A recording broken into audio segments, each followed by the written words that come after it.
Welcome to the Silent Personalities. Imagine losing your entire family before you turn 14. Imagine growing up believing that mercy is weakness and anger is the only way to survive. Now imagine that same broken child growing up to become the most powerful man in America. Andrew Jackson didn't rise to power because he was healed.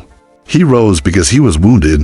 This is not the story of a president, a general, or a political hero. This is the story of a man who conquered a nation, but never escaped his own pain. By the time Andrew Jackson entered the White House, he had already survived war, humiliation, violence, and unbearable loss.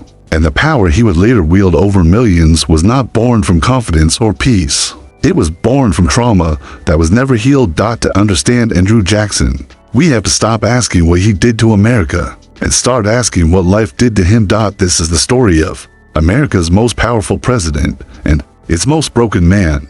Andrew Jackson is often remembered as one of the most powerful and influential presidents in American history. A man who reshaped the presidency and permanently changed the relationship between the federal government and ordinary citizens. Yet behind that immense power was a deeply broken individual whose life was shaped by loss, violence, and unresolved emotional pain. Understanding Jackson requires looking beyond policies and battles and examining the man himself. Jackson's brokenness began in childhood. He was born into poverty on the American frontier, and by the age of 14, he had lost his entire immediate family. His father died before he was born, and his mother and brothers died during the American Revolutionary War. As a teenage prisoner of war, Jackson was slashed across the face and hand by a British officer for refusing to polish the officer's boots. The scars stayed with him for life, not just physically, but psychologically. From that moment on, Jackson developed an intense hatred of authority, humiliation and weakness, and a belief that survival required hardness, revenge, and absolute resistance. As an adult, Jackson found meaning in conflict. He became a military hero, known for his fearlessness and brutality, particularly during the War of 1812 and in campaigns against Native American tribes. These victories brought him fame and public admiration, but they also reinforced a worldview in which enemies were to be crushed, not understood. Violence, for Jackson, was not just a tool of war. It was a language he had learned early in life, one that helped him feel in control of a world that had taken everything from him. The one place where Jackson showed emotional vulnerability was in his relationship with his wife, Rachel.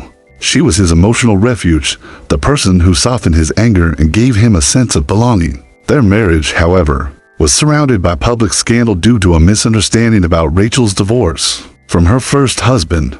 Political opponents later weaponized this scandal, attacking her character during Jackson's presidential campaign. Just weeks after Jackson won the election in 1828, Rachel died suddenly, likely from a heart condition worsened by stress. Jackson was devastated. He blamed her death directly on his enemies and the cruelty of politics, famously saying that they had murdered his wife. From that point forward, something in him closed permanently. When Jackson entered the presidency, he wielded power in ways no president before him had. He expanded executive authority, ignored Supreme Court rulings, destroyed the Second Bank of the United States, and ruled through loyalty and punishment.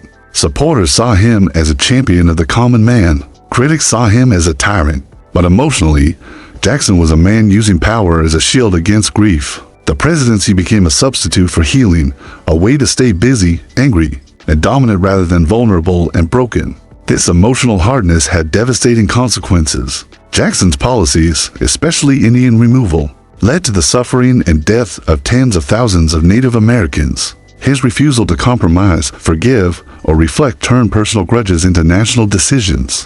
What began as private pain evolved into public cruelty, affecting an entire nation. Jackson did not separate his inner wounds from his political authority. Instead, the two became inseparable. In his final years, Jackson was isolated, sick,